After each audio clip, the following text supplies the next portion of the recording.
¿Qué tal? ¿Cómo están? Les damos la bienvenida una semana más a este espacio que recorre, hace un periplo por toda la geografía de la comarca del Bierzo con una intención principal etnográfica, recoger el sentir de los bercianos y bercianas. Hemos visto hombres y mujeres de muchos términos municipales de avanzada edad, porque si el saber se atesora en los seres humanos es en las personas que han tenido un largo recorrido en su vida y han tenido que afrontar dificultades seguramente no conocidas por las generaciones actuales. Y hoy esta cita para en uno de los elementos nucleares, troncales de la historia del Bierzo del último siglo, como es la minería, y en uno de sus grandes elementos hoy convertido en museo, con dos hombres de dos generaciones diferentes que han estado vinculados a ese sector que tanta riqueza ha dejado en la comarca del Bierzo, ahora riqueza en forma de memoria, esperando una segunda reconversión, y tenemos por eso el placer de presentarles.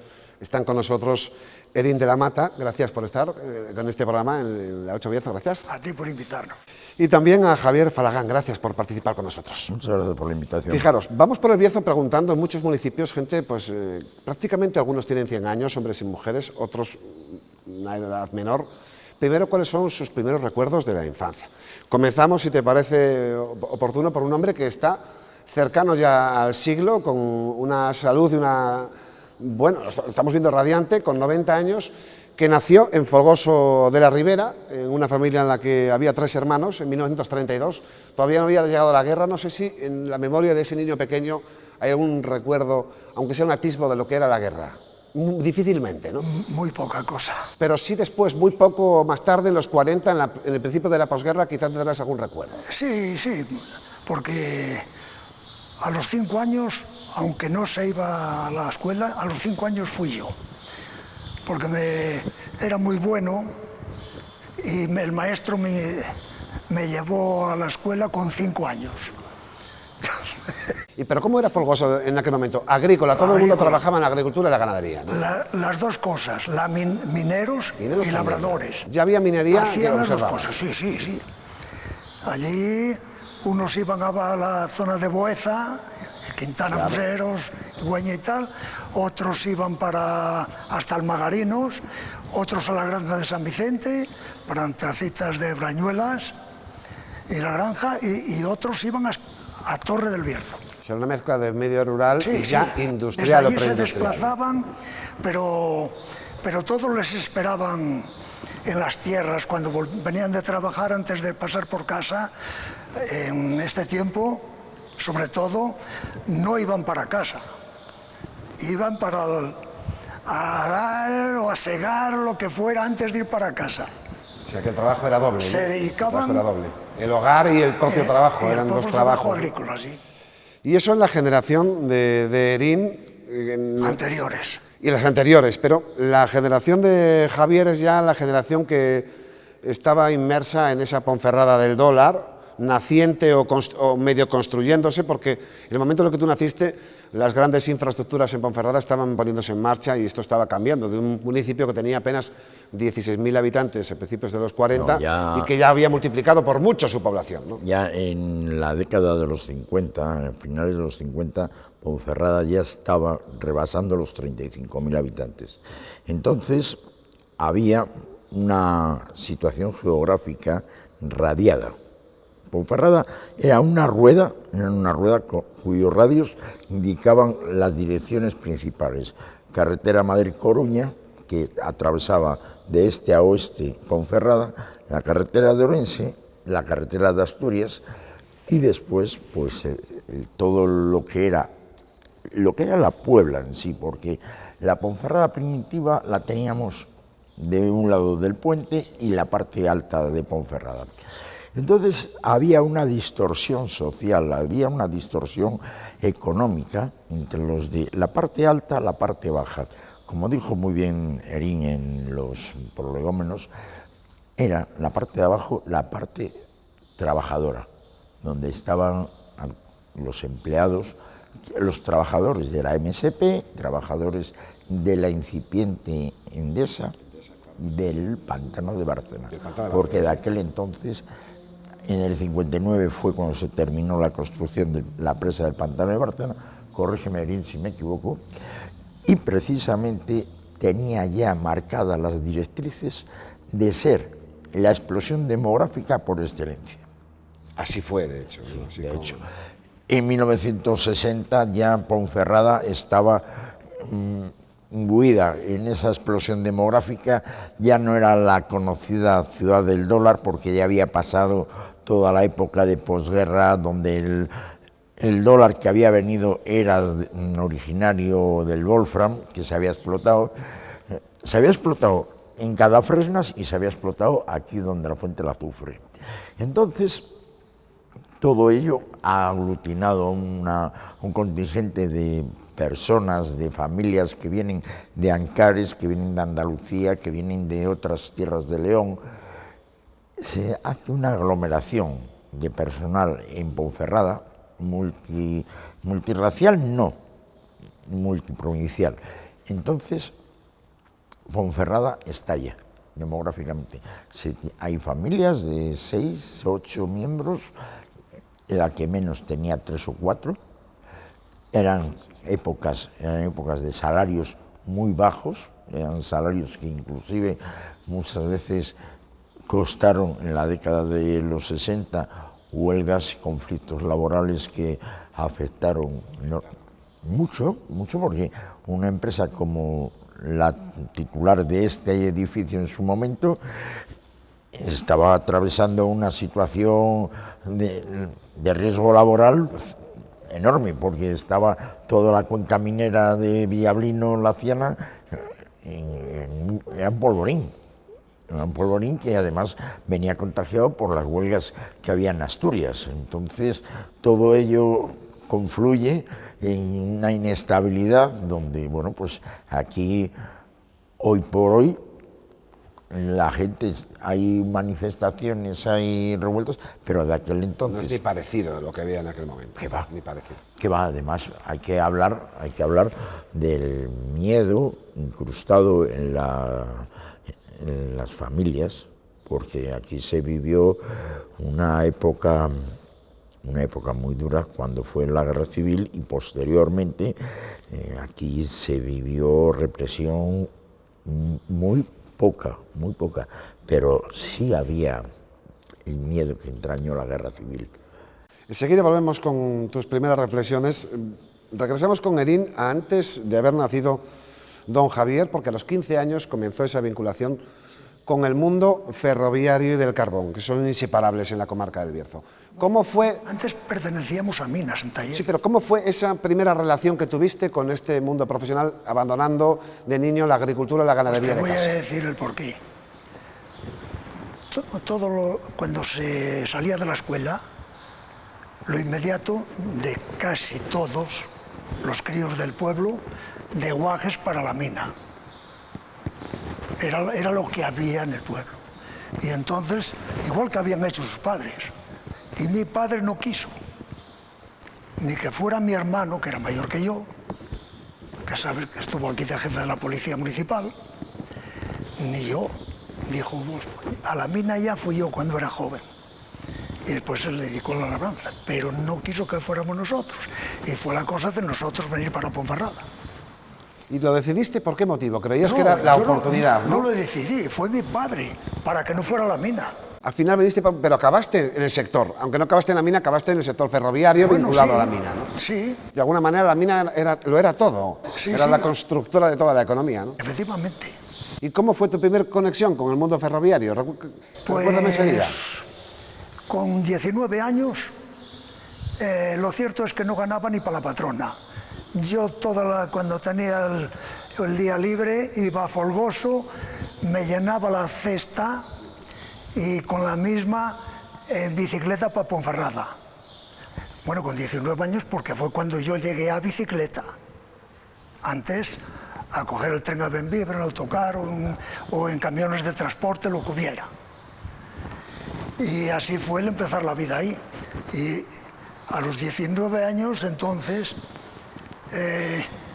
los fogoneros ganaban el doble que yo, de ayudante en el taller. Y entonces yo dije al jefe, a mí me gustan las máquinas, si me pudiera pasar, porque ganaba el doble.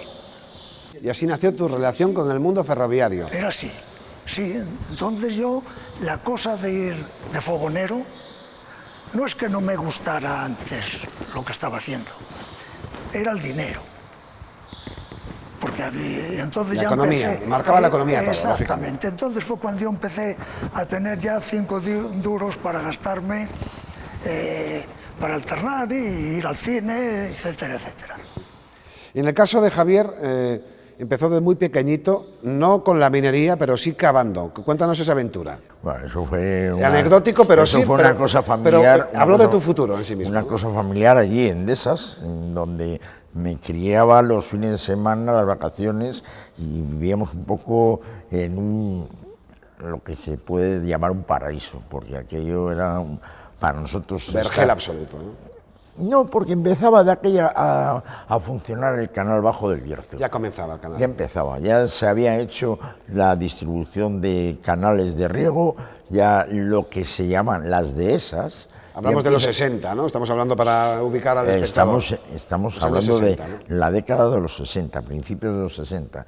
En esas fechas, el monte como se conoce, la parte superior del pueblo de Dehesas, donde hoy está Orvisa, lo que era Orvisa-Catisa, esa zona, entre una carretera y otra, era el monte.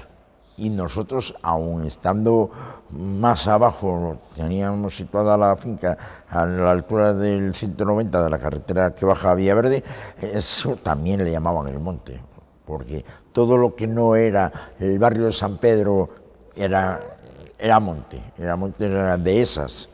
Pero Javier hacía agujeros y trabajaba cavando en los rosales de la familia para conseguir unas perras. No, fue un regalo que me hicieron, pero ya el veneno del dinero, lo que dice Erin, la economía manda. La economía mandaba, ¿no? Claro, es que en aquel entonces, tener 5 duros en el bolsillo cuando salías, aunque solamente fuera catequesis, ya marcaba diferencias.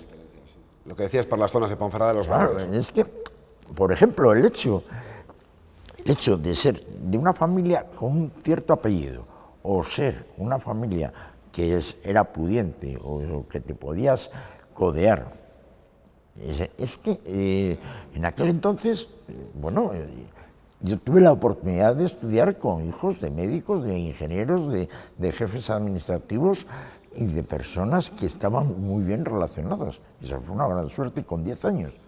El instituto era otro de los escalones que ya te hacían diferenciar del resto de la población. Los que estábamos en el instituto con 11, 12 años éramos unos afortunados, porque yo tuve amigos y compañeros que con 14, 15 años, lo que dice Erin, salían del colegio y ¡pum!, a trabajar. Es más, la norma era que en la familia no quieres estudiar, a trabajar. Sí, Siempre ha sido. Sí, bueno, pero es que en aquel entonces la Ponferrada de la economía mixta, de la agricultura por un lado y el trabajo en MSP, en la Endesa o en otras empresas como en la incipiente Roldán de aquel entonces, se barajaba que los chavales o estudiábamos o trabajábamos. Yo tuve la gran suerte de que empecé a trabajar oficialmente con 24 años. Que era un privilegio en la época. Hombre, absolutamente. Fue enorme. Y claro, y empezar a trabajar, como entré a trabajar gracias a un compañero mío en Anllares, en el montaje, donde ya no se están hablando de 45.000 ni 50.000 pesetas al mes, se estaban hablando de 5 ceros. Eso ya le... Javier tuvo el privilegio de comenzar a trabajar ya la transición española concluida, pero era un treintañero en los 70, nuestro compañero relacionado con el mundo ferroviario que quiso ganar más dinero. Oye, en los 70, con los cambios que estaba habiendo en el mundo, llegaría a través de la radio, algo por la televisión, ¿en qué se notaba en donde tú vivías? Se estaba escuchando que Europa avanzaba, que España estaba retrasada, estaba acabando el final del régimen. ¿Qué se contaba cuando se hablaba en el trabajo, en la minería, en los ferrocarriles, al respecto de que el régimen podía estar a punto de concluir? Se hablaba poco en la calle de estos temas. Muy poco. Había un recelo por si la gente era de parte. Cuando más se hablaba sobre ir a trabajar fuera y tal, incluso al País Vasco o a Cataluña, que eran aparte, según decían, era parte, ¿no sabes? Pero después la cosa se fue equilibrando bastante, porque aquí se mejoró bastante también después, hombre. Aquí se mejoró mucho. Un dato claro que lo hacemos en todos los programas. ¿Cómo recuerdas el día en el que falleció Francisco Franco, el dictador español? ¿Dónde estabais? Si estabais trabajando, tú estabas, lógicamente fue mucho más tarde. ¿Cómo te enteraste aquel día? Pues yo me enteré bajando, estaba de maquinista, lógico, y nos lo dijo el jefe de estación de Toreno. Alfo, bajaba yo de maquinista ya, y jolín, de aquella y tal. ¿Y cómo recibisteis aquella noticia? ¿Con miedo, con preocupación? ¿Cómo? Yo como ahora mismo. No con me normalidad, enteré nada. Con normalidad. Sí, es una cosa secular. Y en tu caso, que eras apenas... Era un estudiante. Eras un estudiante, todavía no eras mayor de edad. Un mal estudiante, porque tuve la oportunidad de que no tuvieron muchos de mis compañeros. Otras familias, ¿no? Repetí quinto bachiller, repetí sexto bachiller, repetí COU y fui un vividor. En el ámbito estudiantil yo fui un vividor, pero esa fecha de 20 de noviembre, sí. pues estaba en el Colegio Diocesano San Ignacio, estaba haciendo sexto bachiller, repitiendo, y precisamente, no repitiendo, haciéndolo por primera vez, y precisamente se presentó el señor rector, don José, que era el rector del Colegio San Ignacio, y bueno, os vengo a dar la mala noticia de que el caudillo de España ha fallecido, así textualmente. Y hubo quien, así muy sottovoce, lo ya era hora. Quedó la cosa así. Así se vio esa jornada, ¿no? O sea, dentro de nuestra aula, dentro de nuestra edad, ya había gente que estaba en contraria sintonía a lo que era el régimen. Es más, yo tengo un recordatorio de lo que era el régimen de aquel entonces. En el año 68 yo presencié un hecho muy grave, haciendo primero bachiller. Presenciamos un juicio a 2 estudiantes de aquel entonces porque alguien había puesto una pintada en una puerta de un transformador. Aquellos 2 compañeros, no sé lo que fue de ellos, pero fue, vamos, tan sonado como ridículo, porque, vamos... Y Herín, el día de ir a la votación de la democracia, en su periplo como conductor ferroviario, tuvo que parar y votar, ¿dónde? ¿Lo hizo en Ponferrada? ¿Cómo ocurrió? En Ponferrada. En Ponferrada. ¿Cómo fue ese día? ¿Alegría, temor? ¿Qué se esperaba? No, normalidad. Yo creo que más bien había alegría.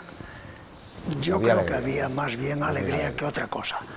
Había de todo. Yo me acuerdo de un jefe de maquinistas, cuando le dieron la noticia aquella, que no fue a trabajar, por miedo. Por miedo. La muerte del caudillo. Sí. Eso me lo contó él después a mí, que no había ido a trabajar por miedo. Pero el día de la votación fuiste con normalidad, no había ningún tipo de recelo, ¿no? Tú veías a los mayores, porque tú no podías votar aquel día todavía, ¿no? Estabas a punto de poder, pero no podías. Estamos hablando del día que se aprobó la Constitución. El día que se fue a votar la Constitución española, tú naciste en el 57. Sí, pero yo ese día estaba sirviendo a la patria, como se decía de aquella. Como se decía de aquella. Estaba haciendo el servicio militar. Haciendo el servicio militar. Es más, aquel día, 6 de diciembre, si mal no recuerdo, estábamos acuartelados porque el día 8, el domingo, jurábamos bandera en Córdoba, en el CIR número 4 de Ovejo.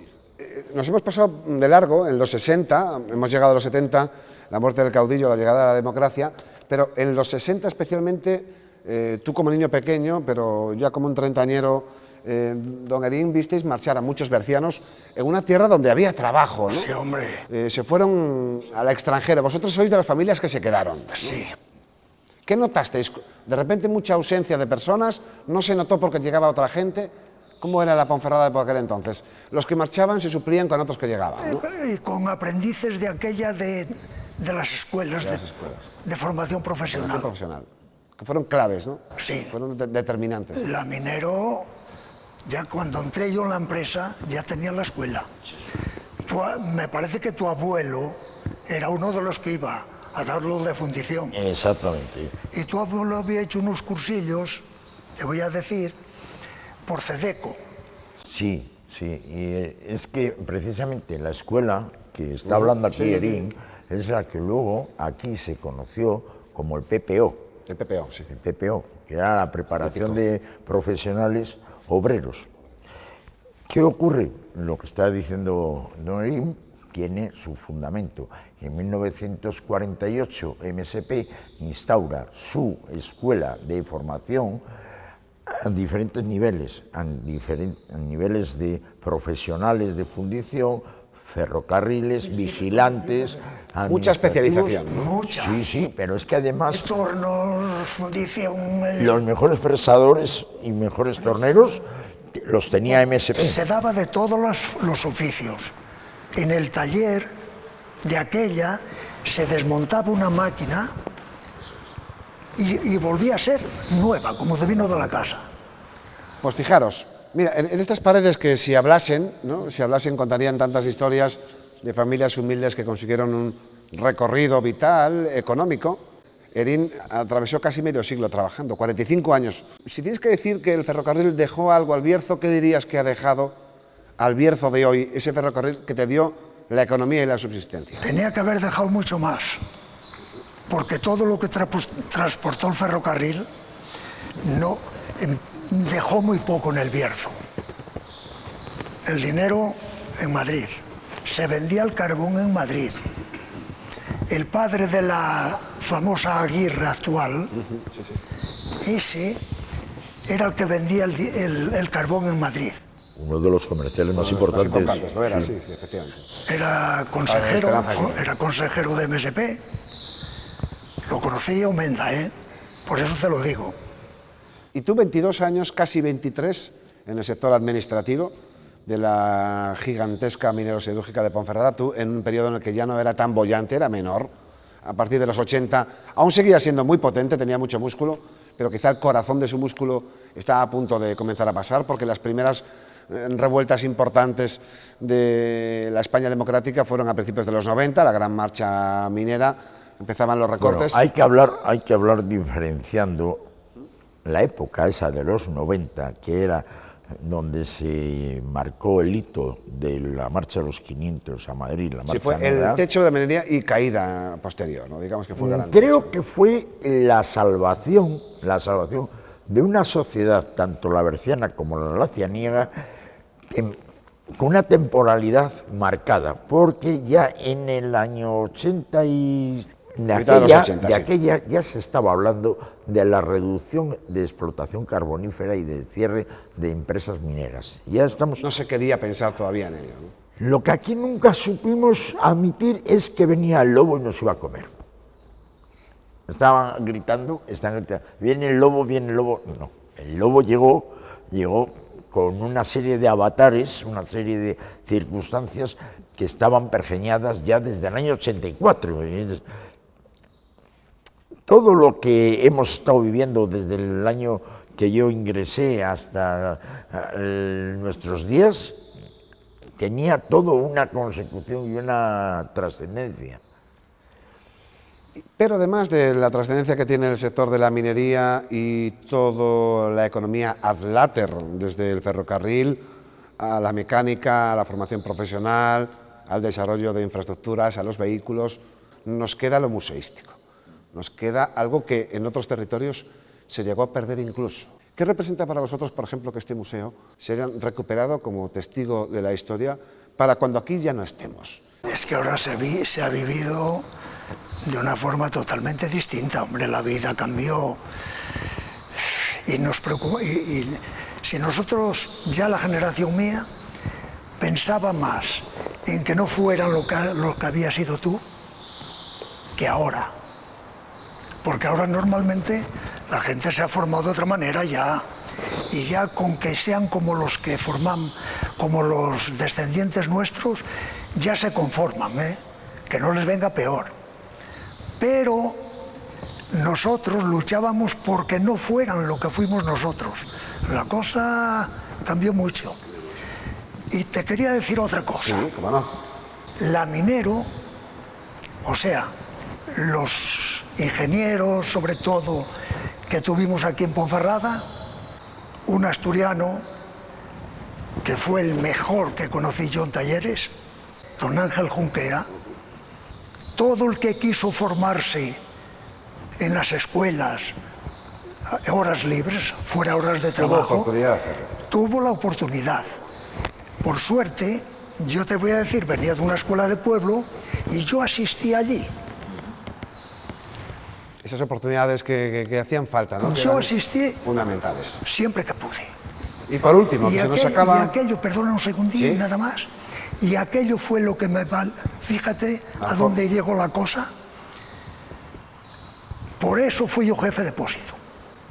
Que nadie lo sabe. Por la preparación. Queremos una última reflexión conectada con lo que ha dicho Herín con 90 años, que ha dicho que la formación es la que le dio un plus a la calidad de vida de su propia familia. Tú ya eres de una generación que pudo estudiar con una cierta normalidad en una ciudad con dinero. ¿Y qué le decimos, por último, a los jóvenes del Bierzo, en este mundo digital, en este mundo de los derechos y parece que no tanto los deberes? Los jóvenes, hijos nuestros, de nuestra generación, lo que no tienen que pensar es que la vida les va a rechazar. Ellos tienen la oportunidad en sus manos para hacer frente a esa sociedad que les viene, porque son una de las generaciones mejor preparadas, no más, mejor.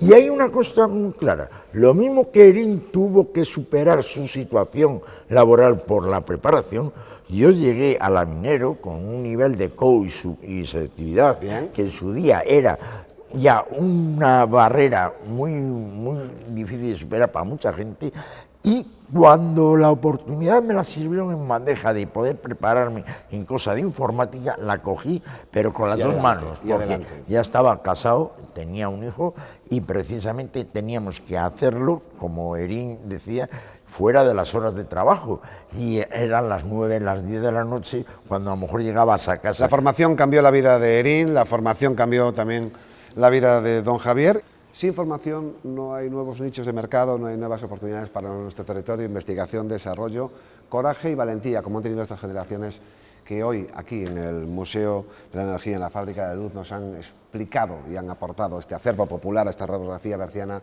de la memoria de sus gentes, con sus explicaciones sobre este emplazamiento y lo que ha significado en nuestro territorio. Nos vemos en la próxima edición de Tertulia de Sabios.